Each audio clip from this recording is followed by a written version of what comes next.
Malkia wa Mitume, utuombee. Namna ya kusali rozari takatifu. Hapa kwenye msalaba huwa twafanya ishara ya msalaba. Kwa jina la Baba, la Mwana na Roho Mtakatifu. Amina. Hapa kwenye msalaba unataja nia. Sababu kuu ya kusali rozari hii ni gani?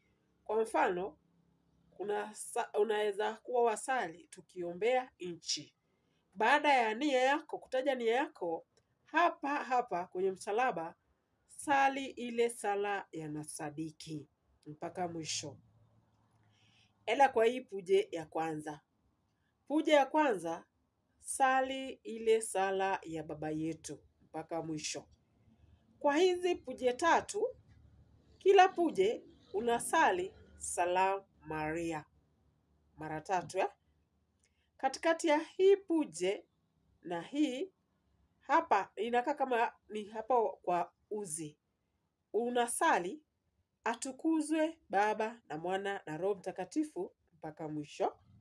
Baada ya atukuzwe, sali ile sala ya Fatma. Tuwasifu milele Yesu, Maria na Yosefu. Yesu mwema, tusamehe dhambi zetu mpaka mwisho. Hapa kwenye hii puje hii ya kwanza, hapa unatangaza fumbo la kwanza kulingana na mafumbo ya hiyo siku.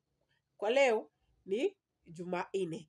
Huwa twasali mafumbo ya uchungu. So hapa unataja fumbo la kwanza kwenye matendo ya uchungu. Kama huna ufahamu namna ya kusali rozari, fuata channel hii ya YouTube Mamake Phoebe Mkatoliki, utapata ufahamu zaidi namna ya kusali rozari takatifu.